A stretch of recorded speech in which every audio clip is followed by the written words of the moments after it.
Hello बच्चों, कैसे हैं आप लोग। बात करते हैं सीयूटी क्रैश कोर्स में आज प्रोबेबिलिटी की। बहुत बेहतरीन मजेदार चैप्टर है और आज के जो सवाल हैं और उससे भी ज्यादा मजेदार है। तो चालू करते हैं आप लोगों के लिए इस चैप्टर को। प्रोबेबिलिटी सबसे पहले देखते हैं अपन इस चैप्टर में क्या क्या देखने वाले हैं।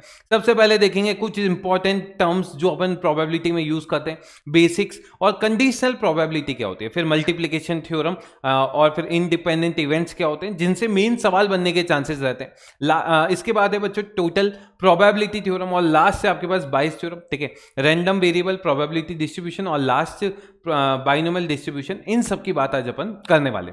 तो चालू करते हैं बच्चों सबसे पहले कि भाई एक्सपेरिमेंट क्या होता है। मानिए आपने एक सिक्का उछाला, वो एक एक्सपेरिमेंट है। ठीक है, अब ये रैंडम कब होगा, जब आपको उसको पहले से इसका आउटकम आपको नहीं पता होगा। ठीक है, तो ये सारी टर्मिनोलॉजीज आप अच्छे से पढ़ सकते हैं, इससे सवाल बनने के चांसेस बहुत कम है, पर मैं आपको बिल्कुल शॉर्ट में बता देता हूं कि क्या क्या चीजें होती है।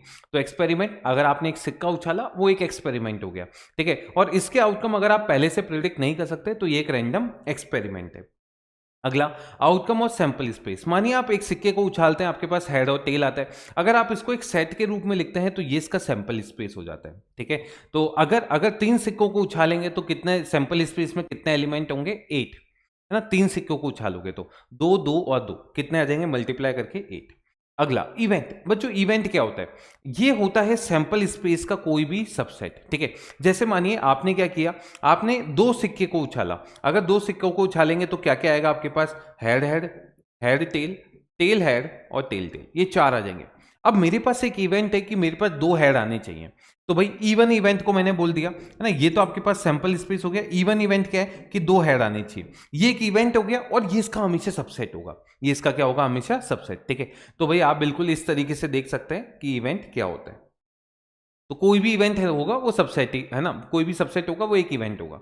अगला इम्पॉसिबल। अब देखें इवेंट्स में सबसे पहला होता है इम्पॉसिबल, जो पॉसिबल ही ना हो। जैसे दो सिक्कों को उछाल रहे हैं और बोल रहे हैं तीन हेड आ जाए, पॉसिबल ही नहीं है। तीन सिक्कों को उछाल रहे हैं, पांच हेड आ जाए, नहीं पॉसिबल। ठीक है, तो इस टाइप के इवेंट्स क्या होते हैं, इम्पॉसिबल इवेंट। ठीक है, तो इम्पॉसिबल इवेंट की प्रोबेबिलिटी कितनी होती है बच्चों, जीरो, है ना। इसकी प्रोबेबिलिटी कितनी होती है, जीरो। नेक्स्ट है बच्चों श्योर इवेंट। श्योर इवेंट जो होना ही होना है। ठीक है, जैसे एक सिक्के को उछाल रहे हैं, मैं बोलता हूँ या तो हेड आ जाए या फिर टेल आ जाए, होना ही होना है ना। ये बिल्कुल पॉसिबल इवेंट है, श्योर इवेंट है और इसकी प्रोबेबिलिटी कितनी होती है, 1। अगला सिंपल इवेंट। अगर सैंपल स्पेस में सिर्फ एक एक ही एलिमेंट हो, सैंपल स्पेस में सिर्फ एक ही एलिमेंट हो, वो सिंपल इवेंट होगा।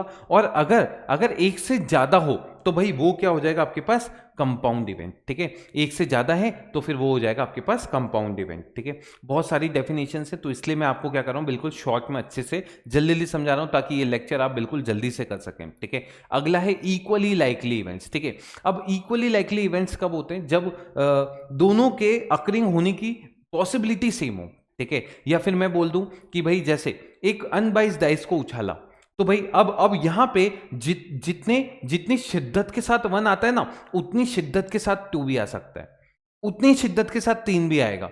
सब उतने ही शिद्दत के साथ आ रहे हैं, है ना, तो भाई वो क्या हो जाएंगे, इक्वली लाइकली इवेंट। ठीक है, तो जिस शिद्दत से आप जिसको चाहें वही भी आपको उसी शिद्दत से चाहे तो उसे क्या कहेंगे अपन, इक्वली लाइकली इवेंट। चलें आगे। तो शिद्दत बहुत ही बेकार मूवी है ना, हाँ देख मत लेना नहीं तो मजा नहीं आएगा। अगला म्यूचुअली एक्सक्लूसिव इवेंट। ठीक है, अब म्यूचुअली एक्सक्लूसिव इवेंट क्या होते हैं, देखें दो या उससे ज्यादा इवेंट म्यूचुअली एक्सक्लूसिव होते हैं अगर उनमें कुछ भी चीजें कॉमन ना हो, या फिर मैं बोल दूं उनका इंटरसेक्शन क्या आ जाए, 5, है ना, कि भाई इसमें से और इसमें से कुछ भी कॉमन नहीं आ रहा तो वो उसका इंटरसेक्शन 5 हो गया। तो भाई पी ऑफ, यहां ध्यान रखना, P of A intersection B, ये क्या हो जाना चाहिए, 0। तो इस केस में ए और बी क्या हो जाएंगे, म्यूचुअली एक्सक्लूसिव।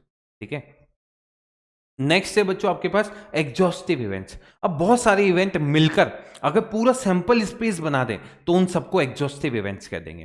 ठीक है, जैसे एक सिक्के को उछाला, E1 बोला हेड आ जाए, E2 बोला टेल आ जाए, तो E1 यूनियन E2 E है, पूरा सैंपल स्पेस है, तो ये दोनों एग्जॉस्टिव इवेंट्स हो गए। नेक्स्ट है कॉम्प्लीमेंट ऑफ इवेंट, उसका उल्टा। मानिए E1 बोलता है हेड आ जाए, तो भाई कॉम्प्लीमेंट क्या हो जाएगा, हेड नहीं आए। ठीक है, वो उसका कॉम्प्लीमेंट हो जाएगा। तो भाई E1 को, अगर E1 बार की मैं बात करूं, ये कॉम्प्लीमेंट ऑफ E होता है और ये कैसे निकलता है, S में से आप E को माइनस करके। ठीक है, एस को, एस में से ई को माइनस कर दें, और प्रोबेबिलिटी के टर्म्स में अपन बोलते हैं P of A bar is equals to 1 minus P of A. तो 1 में से अगर ए के अकर होने की प्रोबेबिलिटी को आप माइनस करेंगे तो वो ए बार आ जाएगा। अगला, अब प्रोबेबिलिटी क्या होता है किसी भी इवेंट का, तो भाई नीचे तो आता है जितनी भी चीजें पॉसिबल हो सकती है वो लगा दीजिए, ऊपर जो उसके फेवर में, ठीक है, तो number of elementary event in favour upon total number of elementary events, ठीक है। अब बच्चों ये 0 से 1 के बीच में होती है, तो कभी भी आंसर आपका 1 से ज्यादा है तो इसका मतलब समझ लेना कि कुछ ना कुछ तुमने गड़बड़ की है। तो भाई प्रोबेबिलिटी कहां से कहां तक आती है, 0 से 1 तक। 0 आती है इम्पॉसिबल इवेंट के लिए और 1 आती है श्योर इवेंट के लिए। इम्पॉसिबल के लिए 0, श्योर के लिए 1। अब P of A union A bar, देखो ए का मतलब क्या है कि कोई इवेंट हो रहा है, और ए बार का मतलब वो इवेंट नहीं हो रहा, और इन दोनों को अगर मिलाओगे, है ना, अब देखो कोई चीजें आपके फेवर में है और कोई चीजें फेवर में नहीं है, तो दोनों मिलके तो पूरी चीजें बन गई ना, पूरा ब्रह्मांड बन गया, तो ये हमेशा 1 होगा। पर अगर वही मैं इंटरसेक्शन की बात करूं कि दोनों हो जाए, ये बोलता है भाई फेवर में नहीं है, ये बोल रहा है फेवर में, और दोनों का इंटरसेक्शन तो कुछ होगा ही नहीं, है ना, तो भाई ये कितना हो जाएगा आपके पास, 0।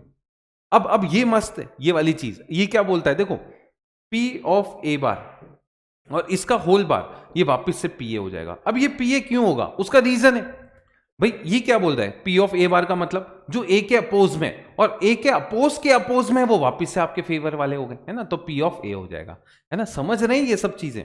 चलिए अगला कॉइन की बात करते हैं। अब बच्चों को बहुत डाउट रहता है सर कॉइन में क्या होता है, भाई एक हेड है एक टेल होता है, अगर एक बार उछालोगे, 2 बार उछालोगे तो ये 4 हो जाएंगे, 3 बार उछालोगे तो 8 हो जाएंगे, 4 बार उछालोगे तो 16 हो जाएंगे। 8 कैसे लिखोगे, लिखने का एक तरीका होता है, हर कैसे नहीं लिखा जाता है। सबसे पहले 3 एच वाले लिखो, फिर कौन से लिखो, 2 एच और 1 टी वाले, तो एच एच टी। अब इस टी को घुमा दो, एच टी एच और टी एच एच, ठीक है। अब कौन से लिखोगे, एच डबल टी, है ना, इसको इधर लाए तो टी एच टी, है ना, और फिर टी टी एच, और लास्ट में 8 बन गए।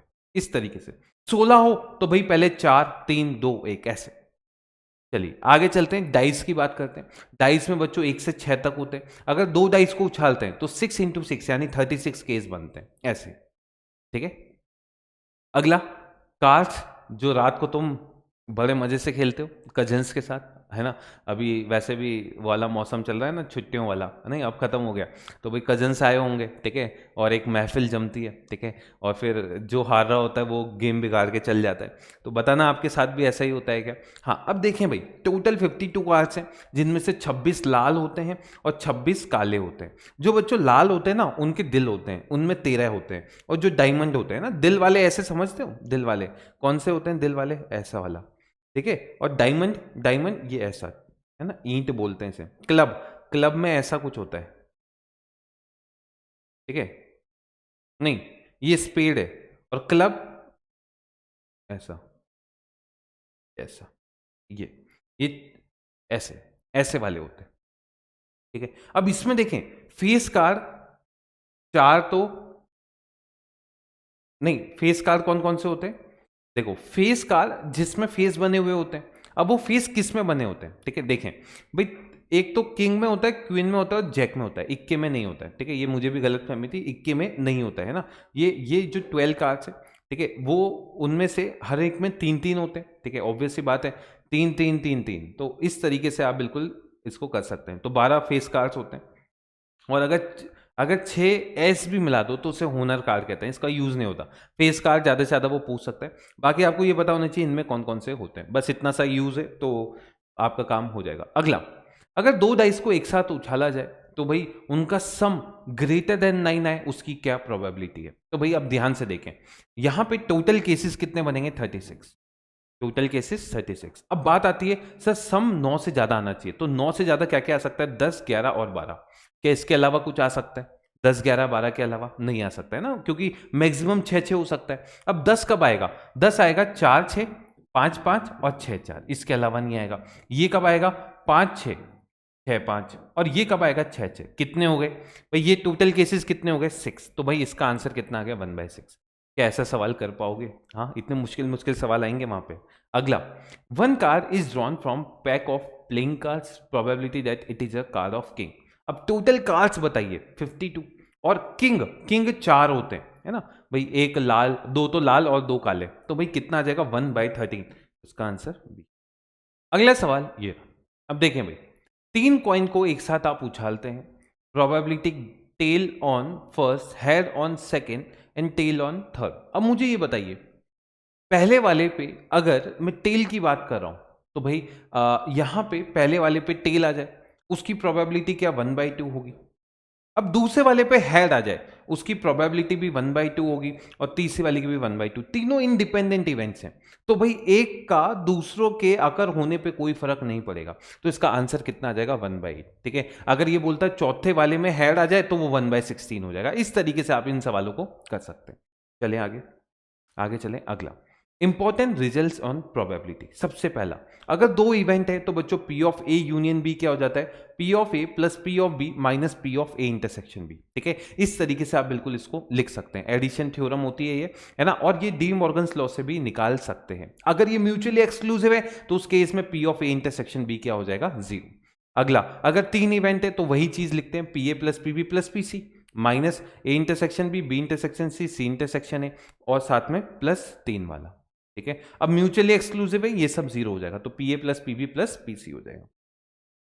अब अगला, अब ये सब चीजें मैं नहीं बोलूंगा तुम्हें याद करो, उसका रीजन है क्योंकि आप डायग्राम से बिल्कुल समझ सकते हैं। अभी मैं आपको समझा दूंगा, उससे पहले आप ये देख लें पी ऑफ ए बार क्या होता है, 1 माइनस पी ए। ठीक है, अब ध्यान से देखना, अब अपन ये सब चीजें निकालते हैं डायग्राम से।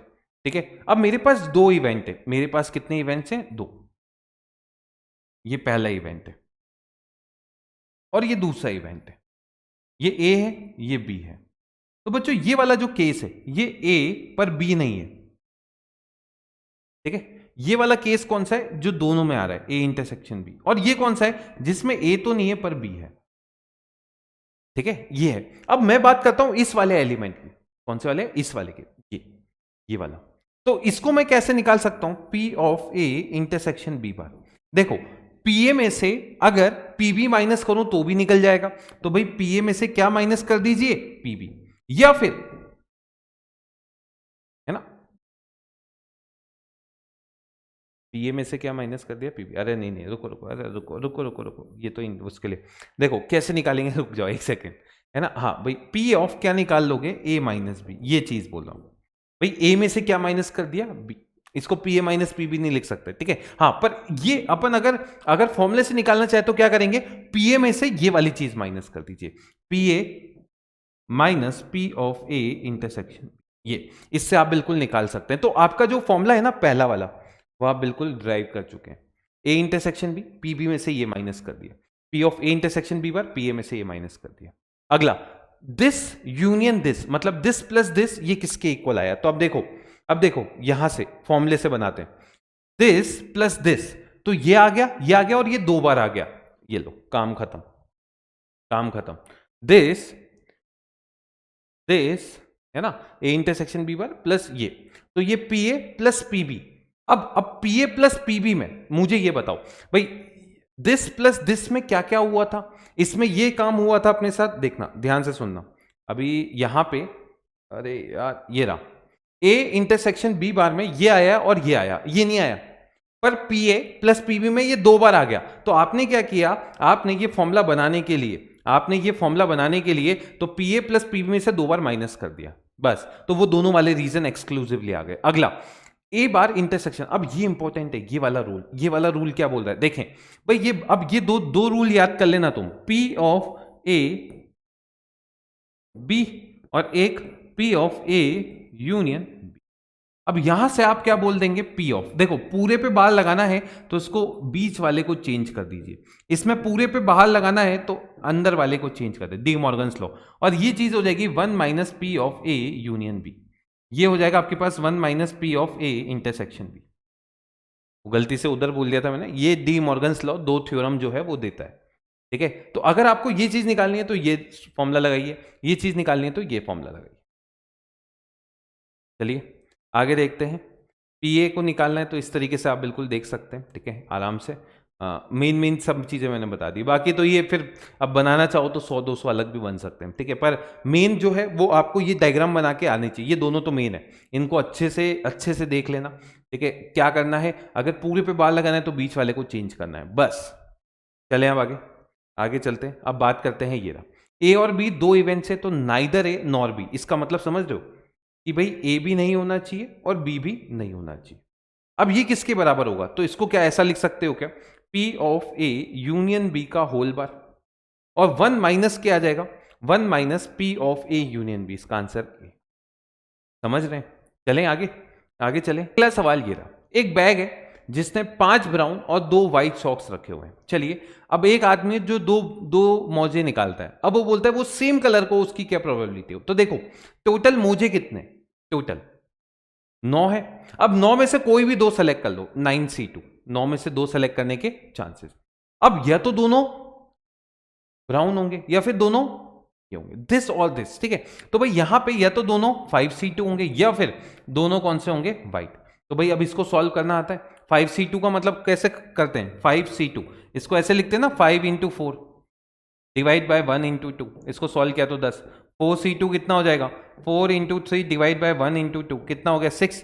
9C2 ये हो जाएगा 9 इंटू 8 डिवाइड बाय 1 इंटू 2 कितना हो गया 36। रख दो तो भाई 10 प्लस 6 अपॉन 36, तो ये आ जाएगा 16/36 और 4 से डिवाइड करके 4/9। इसका आंसर कितना आ गया 4/9। चलें आगे, इस तरीके से आप बिल्कुल इसको आसानी से। सवाल ये रहा, the probability that at least one of the event A और बी हैपन्स इज 0.6, कि भाई ए हो जाए या बी हो जाए या दोनों हो जाए, इसकी 0.6 दे रखी है। अब इसको मैं मैथमेटिकली कैसे लिखूंगा, पहले मैं उसकी बात करता हूं। भाई ए हो गया, बी हो गया और दोनों हो गए, मतलब ए भी हो गया और बी भी हो गया, ये आपको 0.6 दे रखा है।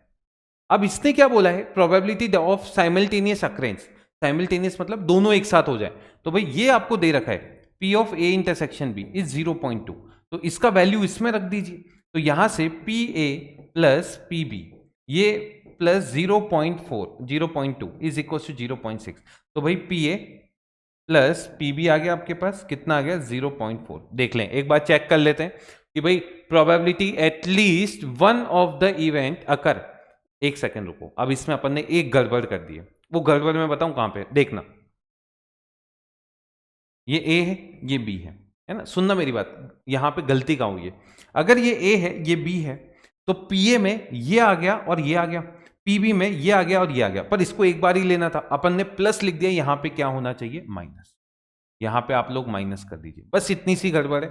वो समझ गए क्यों है ना, क्योंकि पीए में आप ये दोनों ले रहे हैं, पीबी में ये दोनों, आपको एक एक बार ही लेना है। तो अब यहां से आप बोल देंगे ये 0.8 है।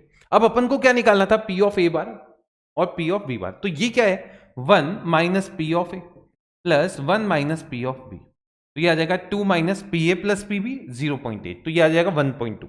अब बच्चों को डाउट होगा सर ये 1 से बड़ा क्यों है, अरे 1 से बड़ा इसलिए है, उसका रीजन है क्योंकि बच्चों पी ए का पी ऑफ ए बार का वैल्यू 1 से कम है, पर इसका भी 1 से कम है, पर दोनों का सम तो 2 से कम होना चाहिए ना, 1 से कम होना जरूरी नहीं है।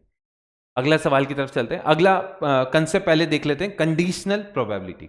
देखें भाई क्या बोलता है, मानिए आप मार्केट में गए, आपके पास चलो मार्केट छोड़ो, आप यहां से दिल्ली जा रहे हैं, दिल्ली जाने के आपके पास 20 तरीके, कितने तरीके हैं 20। अब आपको पता है कि ये 4 तरीके जो हैं वो बंद हैं, तो अब कितने बच गए 16। तो पहले जा रहे थे उसकी प्रोबेबिलिटी कितनी थी 1/20, पर जैसे मुझे पता चला कि ये चारों ब्लॉक हैं, अब मेरी प्रोबेबिलिटी किसी भी रास्ते से जाने की कितनी है 1/16, और यहीं पे कंडीशनल प्रोबेबिलिटी आ जाती है। ये बोलता है कि ए के होने का अकरेंस होने का जब बी पहले से हो चुका है, इसका मतलब क्या होता है कि ए के होने की प्रोबेबिलिटी जब बी पहले से हो चुका है, तो यहां ऊपर क्या आता है P of A intersection B upon P of B, बस सीधे सीधे, ठीक है। तो आप पी ऑफ ए इंटरसेक्शन भी निकालिए और अपॉन पी ऑफ बी कर दीजिए, इससे आपके पास क्या आ जाएगा ए जब बी पहले से हो चुका है। तो अगर मैं आपसे बोलूं कि बी के होने की जब ए पहले से हो चुका है, तो ये क्या आ जाएगा बी इंटरसेक्शन ए अपॉन कितना आ जाएगा पी ऑफ ए, इस तरीके से आप बिल्कुल निकाल सकते हैं, ठीक है। अब इसी में जैसे ये सवाल है आपके पास, आपको ये दे रखा है, तो इसमें तो सीधे सीधे फॉर्मूला लगाइए, B intersection A upon P of A, भाई ये कितना आ गया 0.5। अब इसमें वैल्यू रख दिया 0.4, मल्टीप्लाई किया तो P of A intersection B, ये कितना हो जाएगा आपके पास 0.20, मल्टीप्लाई करके 0.20 आ जाएगा। अब ये निकालना है, तो भाई ये चीज क्या है P of A intersection B का whole bar, and which is nothing but 1 minus P of A intersection B. अब यार P of A intersection B तुम लोग निकाल सकते हो, है ना भाई, ए इंटरसेक्शन बी रख दिया तो ये आंसर आ जाएगा 1 minus 0.2 and which is nothing but 0.8। ठीक है, चलें आगे, आगे चलें। अगला, a pair of dice is throne if two numbers occurring on them are different, probability that their sum is 6। Okay, ध्यान से देखें। अब ये क्या बोल रहा है कि भाई जो नंबर्स आ रहे हैं ना वो दोनों डिफरेंट है। ठीक है, अब दोनों डिफरेंट है तो भाई नंबर्स क्या क्या हो सकते हैं, जैसे 36 केस बनते हैं ना, 1 1 1 2 1 3 1 4 1 5 एंड 1 6। ठीक है, ऐसे ही 2 1 से लेकर 2 6। ठीक है, एक एक मैं तुम्हें समझाने के लिए बता रहा हूं, बाकी फॉर्मूले से डायरेक्ट निकल जाएगा 6 6। अब ये बोल रहा है ये वाले जो डायगोनल वाले केस है ना वो सब रिजेक्ट हो गए, ये 2 2 वाले है ना जिसमें सेम आ रहा है। तो अब कितने केस बच गए, 36 में से ये 6 केस हट गए, तो अब टोटल केस बच गए 30। अब उन 30 केस में सम 6 हो जाए उसकी क्या प्रोबेबिलिटी है, तो देखें भाई 6 बनने के लिए 1 5 है ना। अगला 2 4, क्या 3 3 आएगा, क्या 3 3 आएगा, क्या नहीं, फिर 4 2 और 5 1, ये तो भाई 4, यानी इसका आंसर कितना आ जाएगा 2/15, 2/15 इसका आंसर। अब फॉर्मूले से करना होता तो कैसे करता, देखो अब इसमें दो इवेंट हो गए, पहला कि भाई दोनों नंबर्स जो है वो सेम है, दूसरा दूसरा एक मिनट, इफ टू नंबर्स दोनों डिफरेंस है और दूसरा वाला उनका सम 6 है, तो भाई ए आ गया बी आ गया और दोनों का कॉमन भी निकाल लीजिए और पी ऑफ बी भी आ जाएगा। ठीक है, तो फॉर्मूले से भी कर सकते हैं, इससे भी कर सकते हैं, आपका जैसा मन है वैसे करें। चलिए, एक कॉइन को आप 3 बार टॉस करते हैं। ठीक है, चलिए ई इवेंट है एटलीस्ट 2 हेड। चलिए ई वाले में बताइए क्या क्या बनेगा, पहले ये बताओ। ई वाले में एटलीस्ट 2 हेड, तो भाई 2 हेड और 3 हेड वाले, तो 2 हेड वाले बताइए, 3 केस और 3 हेड। ठीक है, और एफ क्या है, showing head in the first throw. अब अगर अगर एफ की मैं बात करूं, पहले थ्रो में हेड आना चाहिए, तो भाई क्या क्या केस हो सकता है, भाई 4 केस हो सकते हैं, दोनों हेड आ गए हो, हेड टेल आ गया हो, टेल हेड आ गया हो, ये और एक और टेल टेल आ गया हो, ये 4 केस। अब ये निकालना है, तो भाई अब मुझे ये बताइए पी ऑफ, इसका formula E intersection F upon P of F. E intersection F में बताइए कौन कौन आ रहा है, एक तो ये आ रहा है, ये आ रहा है और ये तीन केस आ रहे हैं।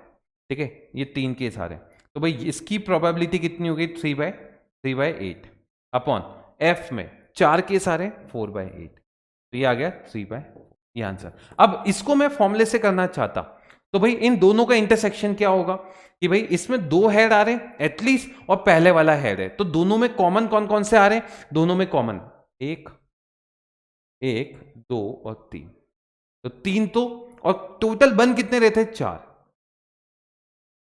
इस तरीके से। चले आगे, अगला ये बताना है आपको, तो भाई इसका तो फॉर्मूला लगा दो, P of A intersection A union B upon P of A union B.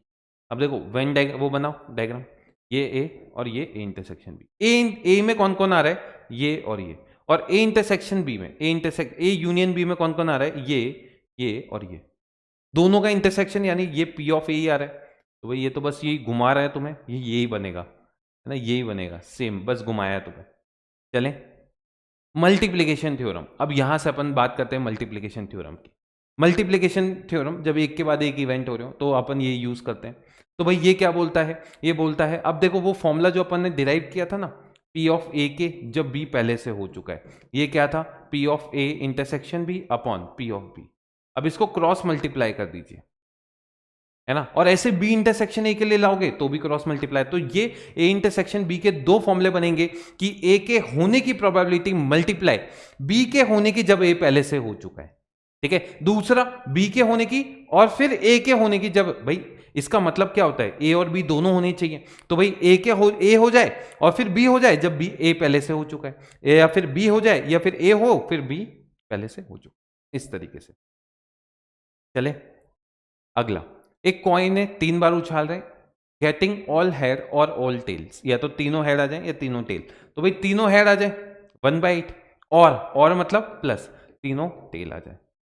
मुझे लगता है हर बच्चा इसका आंसर, चले चले आगे, अगला देखते हैं, अगर 2 से ज्यादा इवेंट है तो फिर क्या करेंगे। मानिए 3 इवेंट है ई एफ एंड जी, तो भाई पहले ई को करवा दो, फिर एफ के होने की जब ई पहले से हो चुका है, फिर जी के होने की जब ई और एफ पहले से हो चुके हैं। 3 से ज्यादा हो तो भी ये सेम प्रोसीजर चलेगा, ठीक है। अगला, द प्रोबेबिलिटी दैट ए और बी किसी प्रॉब्लम को सॉल्व करे, लिख लेते हैं ए सॉल्व 1/4 और बी के सॉल्व होने की 2/3। अब ए और बी इंडिपेंडेंटली वर्क करते हैं। अब ये बोलता है probability that problem will be solve by both. Both का मतलब ए भी कर दे और बी भी कर दे। अब मुझे ये बताओ, ए के करने या नहीं करने से बी पे कोई फर्क नहीं पड़ रहा है, तो आप यहां पे क्या बोलेंगे, ये ऐसा आप लिख सकते हैं। क्यों? क्योंकि ये दोनों कौन से इवेंट्स हैं, इंडिपेंडेंट इवेंट है। ए के सॉल्व करने से बी के सॉल्व करने पे कोई फर्क नहीं पड़ेगा, तो आप इसको अलग अलग सॉल्व करके लिख सकते हैं। तो ये कितना आ जाएगा 1/4 इंटू 2/3, और इसको आप 1/6 के नाम से भी जानते हैं। समझ गए? तो अगर मैं आपसे बोलता कि भाई कोई एक ही या फिर कि प्रॉब्लम जो है वो किसी से भी सॉल्व ना हो, तो 1 माइनस दोनों सॉल्व करने का, यानी 5/6 आ जाता उस केस में। ठीक है, चले। अगर दोनों से सॉल्व ना हो तो भाई इससे सॉल्व नहीं होने का 3/4 और इससे 1/3, तो 1/4 आता उस केस में। ठीक है, 1/4 आता। चले आगे, आगे चले। इंडिपेंडेंट इवेंट्स, तो ये वाला जो केस था, ये वाला, ये इंडिपेंडेंट इवेंट्स का केस था कि ए के सॉल्व करने से बी के सॉल्व करने पे कोई फर्क नहीं पड़ेगा। तो अब अगर फर्क नहीं पड़ेगा तो फिर इसका फॉर्मूला क्या बनेगा। तो देखो आपके पास फॉर्मूला क्या था कि भाई ए इंटरसेक्शन बी का, कि भाई P of A multiply B के होने की जब ए पहले से हो चुका है। अब मुझे ये बताओ, जब ए के होने से बी पे कोई फर्क पड़ ही नहीं रहा है, तो ये तो पी ऑफ बी हो गया ना। और अगर पी ऑफ बी हो गया तो भाई अगर दो इवेंट्स इंडिपेंडेंट हैं तो आप ए की कंडीशन लगाएंगे कि P of A intersection B is equal to P A into P B. और अगर ई एफ है तो इस तरीके से आप कंडीशन लगा सकते हैं। बताएं भाई जल्दी से, P of A intersection B कितना हो जाएगा। हाँ भाई, यार ये मल्टीप्लाई करो, P A into P B. ठीक है, नन ऑफ दिस लगाते वैसे तो, पर इसमें मल्टीप्लाई करके ये लगा सकते हैं। चले आगे, आगे चले। ये रहा, ये बोलता है 3 म्यूचुअली एक्सक्लूसिव इवेंट है, यानी उनका इंटरसेक्शन क्या है, 0 है ना। और ए इंटरसेक्शन बी भी 0 है, बी इंटरसेक्शन सी भी 0 है, सी इंटरसेक्शन ए भी 0 है। और इसने ये भी बोला है कि जो पी ऑफ बी है वो 3/2 टाइम्स ऑफ पी ऑफ ए है। और पी ऑफ सी, अब यहां से मैंने क्या किया, पी ऑफ सी निकाल लिया, 1/3 times of P of B है। आपको क्या निकालना है, पी ऑफ ए का वैल्यू क्या होगा। चलिए अब इसको देखते हैं अपन कैसे अपन देख सकते हैं। अगर म्यूचुअली एक्सक्लूसिव है, अगर म्यूचुअली एक्सक्लूसिव है यानी इन तीनों के ऊपर कोई भी फर्क नहीं पड़ेगा। ठीक है, मतलब ये बोल सकते हैं आप कि इनमें कुछ भी कॉमन पार्ट नहीं आएगा, तो इनके जो डायग्राम है वो इस तरीके से बन जाएंगे, 1 2 और 3 ऐसे। और एग्जॉस्टिव भी है ना, एग्जॉस्टिव भी है, तो आप क्या बोलेंगे, सर इन तीनों का यूनियन, तो पूरा सैंपल स्पेस है तो 1 ही हो जाएगा। अब अगर ये 1 हो जाएगा तो बच्चों ये क्या बन जाएगा, P A plus P B plus P C. अरे ऐसा बन जाएगा क्या। अब मुझे अगर बताओ पी ए कितना है, 2/3 लिख लेते हैं, 2/3 of P B plus P B, सबको पी बी के टर्म्स में कन्वर्ट कर दीजिए, plus 1/3 times of P B is equal to 1। तो भाई पी बी के लिए एलसीएम ले लिया, कितना आ जाएगा, नीचे 3 आ जाएगा और ऊपर 2 और 1 3 और 3 6 P B upon 3 is equal to 1। तो पी बी आ गया आपके पास 1/2। आपको पी ए निकालना था, पी ए निकालने के लिए आप यहां पे अगर 1/2 लिखेंगे तो ये 1/3 आ जाएगा। तो एक बेहतरीन सवाल, एग्जॉस्टिव भी अपन ने पढ़ा था, म्यूचुअली एक्सक्लूसिव भी पढ़ा था, उससे एक बेहतरीन सवाल इसने बना दिया। अब बात करते हैं टोटल प्रोबेबिलिटी थ्योरम की। ठीक है, और फिर इसी के बाद अपन इसमें बात करेंगे बाइस थ्योरम जो होती है उसकी। ठीक है, अब देखें भाई, अब मैं इसको समझाने के लिए, ठीक है, देखें भाई एक सेकेंड, इसका एक ऐसा एग्जांपल लेना चाहता हूं जिससे मैं तुम्हें ये समझा पाऊं। ठीक है, टोटल प्रोबेबिलिटी थ्योरम क्या होता है। देखो मैं पहले एक तरीके से आपको समझा देता हूं। मानिए आपके पास एक बैग है, आपके पास क्या है, मानिए एक पर्स है। ठीक है, ये 3 कंपार्टमेंट है, C1 C2 और C3। ठीक है, अब इस वाले कंपार्टमेंट में 2 रेड बॉल्स हैं और एक ब्लैक बॉल्स है। इस वाले में एक रेड है और 2 ब्लैक हैं, और इस वाले में आपके पास 3 रेड है और 6 ब्लैक बॉल्स हैं, ऐसा कुछ दे रखा है। इसको भी थोड़ा बढ़ा दें, 4 लिख देते हैं। चलिए ये है, तीनों इक्वल कंपार्टमेंट्स है कि भाई बॉल इसमें से लो, इसमें से लो, इसमें से लो, सेम प्रोबेबिलिटी है। ठीक है, तो भाई P ऑफ C1 सेलेक्ट करने की, P ऑफ C2 और P ऑफ C3, ये तीनों सेम है, यानी 1/3 है। ठीक है, आप किसी में से भी लें, आपका हाथ किसी में भी जाए वो इक्वल है। ठीक है, चलिए अब मुझे ये बताना है कि भाई मैंने एक बॉल को सेलेक्ट किया है, ब्लैक हो जाए, कौन सी बॉल हो जाए, ब्लैक। तो अब इसमें क्या होगा, ध्यान से सुनना कि भाई या तो आप C1 कंपार्टमेंट को सेलेक्ट करेंगे और C1 कंपार्टमेंट को सेलेक्ट करने के बाद आप क्या करें, उसमें से ब्लैक बॉल निकाल लें, प्लस फिर क्या करें C2 कंपार्टमेंट को और उसमें से ब्लैक निकाल लें, प्लस C3 कंपार्टमेंट को और फिर इसमें से क्या कर दें, ब्लैक निकाल दें। अब भाई इसका प्रोबेबिलिटी आप निकाल सकते हैं, ये हो जाएगा 1/3 into 1/3 plus 1/3 into 2/6 plus 1/3 into 3/9।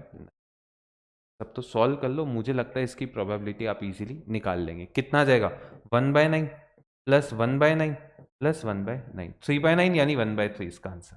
इस तरीके से टोटल प्रोबेबिलिटी थ्योरम आप समझ सकते हैं और इसी में अपन बाइस थ्योरम भी लगा सकते हैं। अब मेरे पास बाइस थ्योरम में क्या आएगा कि भाई जो बॉल निकाली वो ब्लैक है, मुझे पता है वो इस वाले कंपार्टमेंट में से हो, तो क्या करोगे, इस वाले की प्रोबेबिलिटी अपॉन टोटल। तो इस वाले की कितनी आई थी, 1/9, तो वो आंसर क्या था, 1/9 अपॉन 1/3, ये हो जाता 1/3। ये समझ गए। तो इस तरीके के सवाल जो है वो इसमें टोटल और बाइस थ्योरम में बनेंगे। तो अपन ने इससे टोटल प्रोबेबिलिटी थ्योरम और बाइस थ्योरम दोनों समझ ली। अब इसका एक सवाल देखते हैं। देखिए ये सवाल है, एक बैग है जिसने 2 व्हाइट और 3 रेड, 2 व्हाइट और 3 रेड बॉल लिए, और दूसरा बैग है जिसने, ये B1 है, और बैग 2 में क्या सीन है, बैग 2 में आपके पास 4 व्हाइट है और 5 रेड है। ठीक है, 1 ball is drawn at random. ठीक है, और वो रेड है, तो भाई वो बैग बी में से हो। ये अब देखो इन दोनों के लिए कुछ नहीं बोल रखा था, यानी इक्वली आप ले रहे हैं, यानी B1 से लेने की प्रोबेबिलिटी ऑफ B1 और B2 ये दोनों सेम है, और ये किसके इक्वल हो जाएगा, 1/2 के, है ना भाई। ये अब देखो, अब वो बैग बी में से होना चाहिए रेड बॉल, तो भाई क्या बोलेंगे कि रेड होनी चाहिए बैग बी में से, रेड फ्रॉम बैग बी। तो भाई ये पहले तो B2 को सेलेक्ट कर लो, B2 को सेलेक्ट करने का 1/2 और अब इसमें से रेड सेलेक्ट करने का 5/9 अपॉन 1/2 इंटू 5/9, या फिर 1/2 इंटू इसमें से रेड हो जाए विच इज 3/5। बस अब तो इसको सॉल्व करो, आपका आंसर जो है वो आ जाएगा। इस तरीके के सवाल आएंगे, क्या तुम लोग कर पाओगे, बोलो भाई जल्दी से बोलो, क्या तुमसे हो जाएंगे। अब तो बस इसको तुम्हें सॉल्व करना है, आंसर निकालना है, ऐसे सवाल आएंगे। चले आगे, आगे चले। अगला सवाल ये रहा, the probability of screw are this box is selected, screw from it. तो भाई वो डिफेक्टिव है, तो आपको प्रोबेबिलिटी बतानी है वो ए में से। करें भाई, हर बच्चा इसको ट्राई करें, बताएं। हाँ भाई क्या आएगा, देखिए भाई, भाई the probability of A bag में से डिफेक्टिव आ जाए,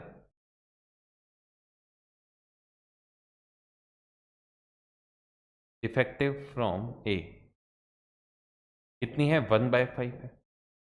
डिफेक्टिव फ्रॉम बी है, वो 1/6 है, और डिफेक्टिव फ्रॉम सी है, ये 1/, अब एक बॉक्स को आप सेलेक्ट करते हैं और उसमें से लेते हैं, भाई वो बॉक्स ए में से है, वो क्या होगी। तो भाई पहले तो ए को बॉक्स को सेलेक्ट करने का 1/3 है ना भाई, क्योंकि कुछ नहीं दे रखा तो इक्वल है, तो भाई 1/3 और फिर इसमें से डिफेक्टिव हो 1/5 upon 1/3 into 1/5 plus 1/3 into 1/6 plus 1/3 into 1/7। ये 1/3 तो कैंसिल कर दो, तब तो इसका एलसीएम लिया, तुम्हें इसका आंसर दिख जाएगा, है ना भाई। इसका एलसीएम आ जाएगा, तो भाई ये 42 अपॉन, देखना भाई 42 प्लस 35 प्लस 30, तो ये आ जाएगा 42 अपॉन 70 100 160, ऐसा आंसर। ठीक है, चले आगे, ये रहा। अब बात करते हैं रैंडम वेरिएबल और प्रोबेबिलिटी डिस्ट्रीब्यूशन की। अब ये सवाल कैसे होंगे उसकी बात करते हैं। भाई देखें, ध्यान से देखें, आपको क्या करना होगा, आपको एक टेबल बनानी होगी इसके अंदर टेबल बनानी होगी। ये टेबल होगी बच्चों एक्स आई और पी आई की, एक्स आई और पी आई की। मानिए एक्स आई जैसे एक कार्ड, एक कॉइन को आपने 3 बार उछाला या 2 बार उछाला, तो भाई एक्स वो बोलता है हेड आना, तो हेड या तो 0 आ सकता है, 1 आ सकता है, 2 आ सकता है, ऐसे आप लिख देंगे 0 1 या फिर 2। इसके करस्पॉन्डिंग प्रोबेबिलिटी आप लिख देंगे। इन प्रोबेबिलिटी का सम कितना होता है बच्चों, 1। इन प्रोबेबिलिटी का सम कितना होता है, 1, क्योंकि भाई या तो 2 बार किसी से कॉइन को उछाला या तो 2 हेड आ जाएंगे या फिर 1 हार आ जाएगा या फिर 0, तो इन तीनों का सम कितना हो जाएगा, समीशन पी आई, ये किसके इक्वल हो जाता है, 1 के। अब बात आती है सर इसमें मीन क्या होगा, तो भाई मीन का फॉर्मूला वैसे भी टेबल पता होती है, तो क्या करते थे, मीन यानी mu is equal to summation X I P I upon summation P I which is 1। तो भाई डायरेक्ट आप मीन का फॉर्मूला यहां से देख सकते हैं, समीशन एक्स आई पी आई। इसके अंदर अगला वेरिएंस, तो इसका फॉर्मूला अपन बचपन से पढ़ते आ रहे हैं, summation P I into X I का स्क्वायर माइनस, इसको पूरा निकालने के बजाय मैं बोलूंगा म्यू का स्क्वायर कर दीजिए, है ना, ये म्यू ही लिखा हुआ है, म्यू का स्क्वायर, और स्टैंडर्ड डेविएशन इसका रूट हो जाएगा। जैसे ये सवाल है, अब देखो भाई एक्स पता है, पी एक्स पता है, आपको क्या बताना है, ई एक्स, मतलब मीन बताना है। तो भाई मीन क्या हो जाएगा, this into this which is equal to -0.4 plus -0.6 plus -0.6, है ना, -0.6 -0.2 और ये 0 अपॉन अपॉन इन सब का सम देख लो कितना हो रहा है, 3 4 5 6 7 8 9 10, तो भाई कितना हो गया, माइनस 6 दूनी 12 और 6 ती 18 -1 पॉइंट, ये मीन आ गया। बस सीधे सीधे फॉर्मूला लगाया, आंसर आ जाए। अगला ये रहा, 2 कार्ड्स आप पैक ऑफ कार्ड में से निकालते हैं, वेरिएंस बता दीजिए नंबर ऑफ किंग का। तो भाई अब इसमें पहले आपको टेबल बनानी पड़ेगी, है ना, तो यहाँ पे x और यहाँ पे px, ध्यान से देखें भाई, या तो 0 1 या फिर 2, ये केस हो सकता है। सबसे पहले अगर मैं बात करूं, 52 पत्ते होते हैं जिनमें से 4 इक्के होते हैं, ठीक है, तो भाई अगर x इज इक्वल टू 0 है, इसका मतलब एक भी इक्का नहीं है, तो भाई बचे हुए 48 में से 2 सेलेक्ट करने हैं अपॉन 52C2 है ना, ये x इज इक्वल टू 0 की बात कर रहे हैं, तो ये हो जाएगा 48 इंटू 47 डिवाइड बाई 2, दोनों का कैंसिल हो जाएगा, अपॉन 52 इंटू 51, भाई ये 12 हो गया और ये कितना हो गया आपके पास 13, सही है। और 3 से बच्चों ये 4 हो जाएगा और 3 से ये कितना हो जाएगा 17, तो ये कितना आ गया 221 221, और ऊपर कितना आ जाएगा 160 और 28 188,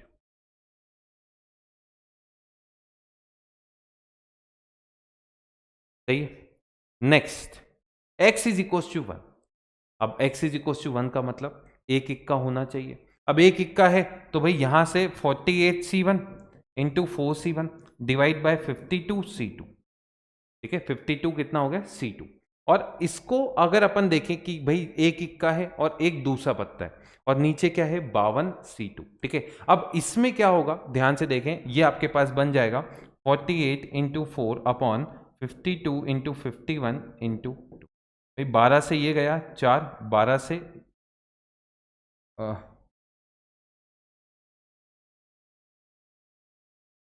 4 से ये गया 12, है ना, सॉरी, और ये गया 13, 3 से ये गया 4, 3 से ये गया 17, तो कितना आ गया 4 चौक 16 32 अपॉन 200, ठीक है। Next x is equal to 2 का मतलब दोनों इक्के, तो भाई x इज इक्वल टू 2 में 4C2 अपॉन 52C2, तो भाई ये हो गया 4 इंटू 3 अपॉन 52 इंटू 51, तो भाई 4 से ये गया 13 4 से 52 ना, और 3 से ये कितना गया 17, तो ये आपके पास कितना हो गया 1/221, देख लो तीनों का सम 221 ही हो रहेगा, 221 हो रहा है ना, हाँ बिल्कुल। अब आपको सबसे पहले क्या निकालना है इसके अंदर, मीन तो आप निकाल ही सकते हैं, दिस इंटू दिस, म्यू निकाल लीजिए, म्यू आपके पास हो जाएगा 0, 32 और 2 34 बटा 221, और भाई 7 से ये आ जाएगा 2/13, ठीक है।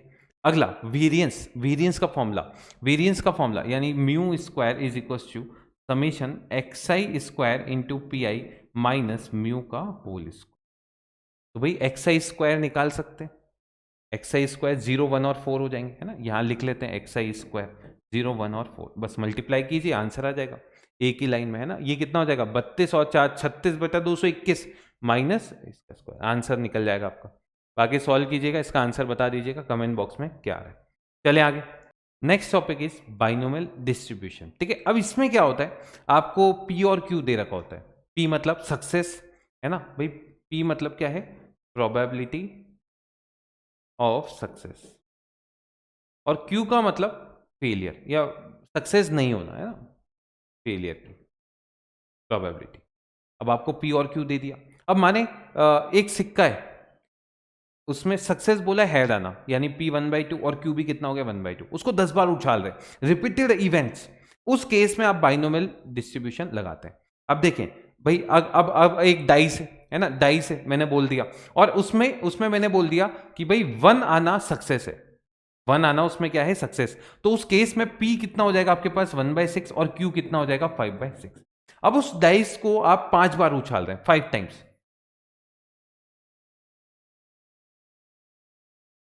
ठीक है। अब अगर 5 बार उछाल रहे हैं तो भाई वही केस बनेंगे, x की वैल्यू कितनी हो जाएगी 0 हो सकती है ना भाई, इस केस में x इज इक्वल टू 0 हो जाएगा, 1 हो जाएगा, 2 हो जाएगा, 3 हो जाएगा, 4 हो जाएगा, 5 हो जाएगा। अब यहां पे px कैसे निकालेंगे, डायरेक्ट निकालना है ना। तो देखो, अब x इज इक्वल टू 0 का मतलब क्या है, x इज इक्वल टू 0 का मतलब आप समझिए कि भाई एक भी सक्सेस नहीं होना। अब एक भी सक्सेस नहीं होना यानी यहां पे फॉर्मूला लगा दीजिए 5CR P की पावर R Q की पावर N-R। ये क्या है, प्रोबेबिलिटी आर सक्सेस का फॉर्मूला, बाइनोमियल थ्योरम में आपने पढ़ा था ना, ये आर सक्सेस, NCR A की पावर R B की पावर N-R, इस तरीके से आप बिल्कुल देख लीजिए। तो भाई x इज इक्वल टू 0 का मतलब 5C0 P की पावर 0 और Q की पावर 5, ऐसा ये हो जाएगा 5C1 P की पावर 1 P की पावर 1 Q की पावर 4, ऐसे 5C2, है ना भाई, ऐसे सारी चीजें आप निकाल लीजिए। फिर वही मीन और मीडियन का मीन और वेरिएंस और स्टैंडर्ड डेविएशन का फॉर्मूला लगा सकते हैं। अब इसमें क्या होगा, इसमें मीन डायरेक्ट निकल जाता है। इसमें मीन क्या होता है बच्चों, ध्यान से देखें, इसका मीन होता है direct n into P, N होता है नंबर ऑफ ट्रायल्स, जैसे इसमें 5 बार उछाला 5, और p मतलब सक्सेस की प्रोबेबिलिटी, इसका वेरिएंस होता है n into P into Q, और स्टैंडर्ड डेविएशन इसका रूट डायरेक्ट निकलता है, और इससे सवाल बन सकता है क्योंकि फॉर्मूला भी इससे पूरा। ठीक है, तो आपको 3 फॉर्मूले याद रखने, मीन का n इंटू पी, वेरिएंस का n पी क्यू, और इसका रूट। ठीक है, जैसे ये सवाल है, अब ये क्या बोल रहा है, एटलीस्ट 1 इज डिफेक्टिव। अब एटलीस्ट 1 है तो 1 माइनस प्रोबेबिलिटी नो डिफेक्टिव, कोई भी डिफेक्टिव नहीं है। अब भाई ये देखें, अब आप बोल रहे हैं कि भाई 90 तो सही है और 10 डिफेक्टिव है ना, हाँ 10 डिफेक्टिव है, अगर 90 सही है तो प्रोबेबिलिटी ऑफ डिफेक्टिव कितना होगा 1/10। क्या ये हर बच्चे को समझ में आया। अब आपको 8 का सैंपल स्पेस दे रखा है, तो भाई 1 माइनस एक भी डिफेक्टिव ना हो, है ना, 90 राइट है, तो भाई एक भी डिफेक्टिव, तो प्रोबेबिलिटी नो डिफेक्टिव, एक भी डिफेक्टिव ना हो, ये 9/10 हो जाएगा। तो 1 माइनस 9/10, और कितनी बार है 8 बार, तो ये डायरेक्ट इसका आंसर आप बता सकते हैं इस तरीके से। ठीक है, आप कर पाएंगे ऐसा सवाल। चलिए अब फॉर्मूला बेस्ड भी कुछ सवाल करते हैं। ये रहा, आपको पहले तो पी बताना है, तो भाई इन सबका सम कितना होना चाहिए 1, तो भाई इस टाइप का सवाल आए कर पाओगे। 7 और 2 9, 9 और 1 10, कितना हो गया 10p² plus 2 4 6 7 8 9 9p is equal to 0। सही है क्या। तो यहां से आप बोल देंगे कि भाई p into 10p plus 9 is equal to 0। तो या तो p 0 होगा या फिर p कितना होगा -9/10। अब जैसे ये देखेंगे बच्चे उचक पड़ेंगे और बोलेंगे सर माइनस में, तो माइनस में कभी p हो सकता है क्या, नहीं हो सकता। इसका आंसर आ जाएगा none of these, answer none of these. ठीक है, इस तरीके से चलें आगे। अगला ये रहा, x दे रखा है, px दे रखा है, वेरिएंस निकालना है, फॉर्मूला आपके पास है, करिए और आंसर बता दीजिएगा कमेंट बॉक्स में इसका आंसर क्या है। चलिए अब कुछ सवाल ऐसे हैं बच्चों जो मिक्स्ड हैं और जिनके आने के चांसेस रहते हैं। पहला सवाल है, आपके पास 20 कार्ड हैं, है ना, a box contain 20 cards, the letter I written. अब 10 में तो आई लिखा हुआ है और 10 में ये है, ठीक है, 10 में आई और 10 में। अब 3 कार्ड को आप चूज करते हैं और करते हैं तो आईआईटी बनना चाहिए। अब देखो आई सबसे पहले सेलेक्ट करना है और आई आना चाहिए। तो टोटल कितने कार्ड है? 20। 20 में से 10 फेवर वाले हैं तो 1/2, ये 10/20 लिख दो पहले वाले आई के लिए। अब अगले वाले के लिए सोचना, उस आई को आप अपने पास रख चुके हो, है ना भाई, उस आई को कुछ नहीं बोला तो अपने पास रख चुके हो। अब क्या हुआ? अब 19 कार्ड रह गए, उनमें से 9 में ही आई था। अब कितने कार्ड रह गए? 18 रह गए, और उनमें से कितनों में आई था? टी था 10 में। ये आपका आंसर। अब तो मुझे लगता है हर बच्चा कर पाएगा इसको, है ना। ये इससे गया 9, 2 जा 18 और 2 5 जा 5/38 इसका आंसर। इस तरीके से आंसर आ जाएगा। चले अगला, leap year will have 52 Sunday. अब ये तो बहुत बच्चों ने बहुत बार आपने किया हुआ है। लीप ईयर में 366 डेज होते हैं, होते ही नहीं होते। और इसको अगर 7 से डिवाइड करते हैं, 7 5 जा 35, 16, 7 दूनी 14, 2 दिन बच गए, है ना। अब ये 2 दिन क्या क्या हो सकते हैं उसकी बात करता हूं। Monday Tuesday, Tuesday Wednesday, Wednesday Thursday, Thursday Friday, Friday Saturday ना भाई। 2 कंजिक्यूटिव ही होंगे, ऐसा तो ना फ्राइडे और मंडे आ जाएगा, नहीं, है ना। अगला सैटरडे संडे और संडे मंडे, मंडे ट्यूसडे तो फिर आ गया। तो 7 केसेस हो सकते हैं। अब 52 संडे होने चाहिए, तो 52 तो हो चुके हैं। तो अब जो जो केस लो उसमें संडे नहीं होना चाहिए, तो इसमें नहीं है, इसमें नहीं है, इसमें नहीं है, इसमें नहीं है, इसमें नहीं है ना, इन दोनों में है। आंसर मुझे लगता है हर बच्चा इसको बता पाएगा। ये 5/7 कर, ये नन ऑफ दीस बता देना है, नन ऑफ दीस आ जाए। चलें आगे। ये रहा भाई, 2 टिकट्स ड्रॉन करते हैं, बोथ आर प्राइम नंबर। गजब, बहुत बढ़िया। अब देखें भाई कितने टिकट हैं? 20। गजब, 20 टिकट हैं। अब 1 से 20 में प्राइम नंबर कौन कौन होते हैं? आप बोलेंगे सर 2, 3, 5, 7, 9, 11, 13, 15, 17 और 19। ये प्राइम नंबर है, नहीं है? अब कितने? 1 2 3 4 5 6 7 8, इन 8 में से 2 सेलेक्ट कर लो, 8C2, कोई भी 2 सेलेक्ट किया ये। तो 8 × 7, 4 से 2,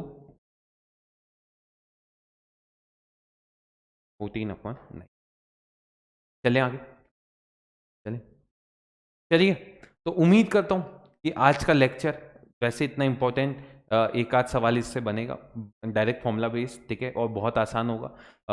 फिर भी आप अच्छे से प्रैक्टिस करके जाइएगा हर कंसेप्ट की, क्योंकि इसके कंसेप्ट लंबे, ठीक है। तो 1 2 या 2 मिनट में इसके सवाल इतने ज़्यादा आने के चांसेस नहीं है, पर हाँ स्टार्टिंग लेवल के जो होते हैं, जैसे संडे वाला जैसे अपन ने किया था, उस टाइप के सवाल जो है वो आने के चांसेस रहते हैं। बाकी ऑल द बेस्ट आपकी इस CUET क्रैश कोर्स के लिए, हमारी तरफ से PW टीम की तरफ से एक दिल आपके लिए, ठीक है। और अच्छे से पेपर मचा के आइएगा और फोड़ के आइएगा। मिलते हैं, बाय, टेक केयर। इससे पॉजिटिव, इससे मोटिवेटेड एंड पेपर को मचा के आना है, ठीक है। एक हैशटैग लगा दीजिएगा नीचे, मचाना है, ठीक है। चलिए बाय, टेक केयर।